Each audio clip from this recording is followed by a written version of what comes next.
American paperback. This is really nerdy book stuff, but there's a big debate in your country right now about something called parallel importation, and I don't want to get political, but it's really nice to have books that are of genuinely high quality, and you'll lose that if you have to buy nothing but our books. That said, one of the wonderful things about this event tonight is that Kinokuniya has copies of An Abundance of Catherines, my second novel, which is not going to be published in Australia until August, but which you and you alone can buy here today. Yeah, so thank you to Kinokuniya for doing that. I'm going to read from my new book, Paper Towns. Then I'm going to talk again for a little while, because I'm a narcissist, which I'm going to talk about in a second. And then I'm going to take your fascinating questions out of this fishbowl. And then maybe if you didn't have a chance to put a question in the fishbowl, I will take your questions via language. I never know what to read from my book, so I'm just going to read from the start. And then I'm only going to read like a page, because I get really bored.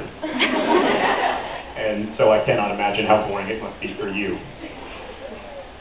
The way I figure it, everyone gets a miracle. Like, I'll probably never be struck by lightning or win a Nobel Prize or become the dictator of a small nation in the Pacific Islands or contract terminal ear cancer or spontaneously combust.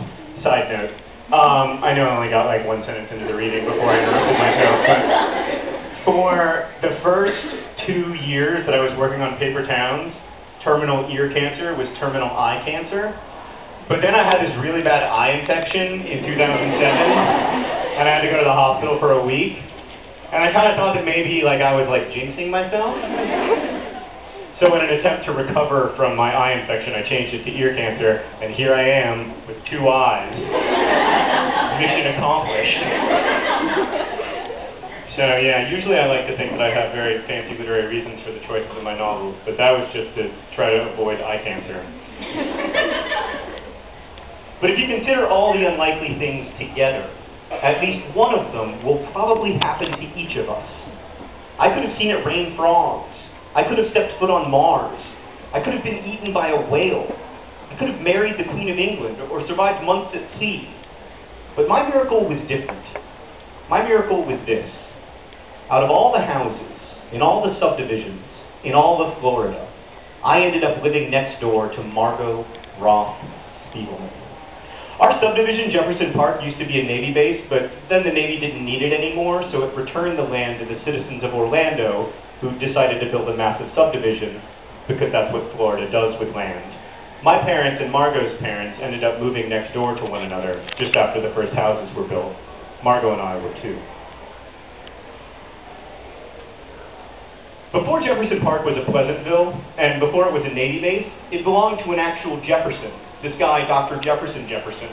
Dr. Jefferson Jefferson has a school named after him in Orlando and a large charitable foundation.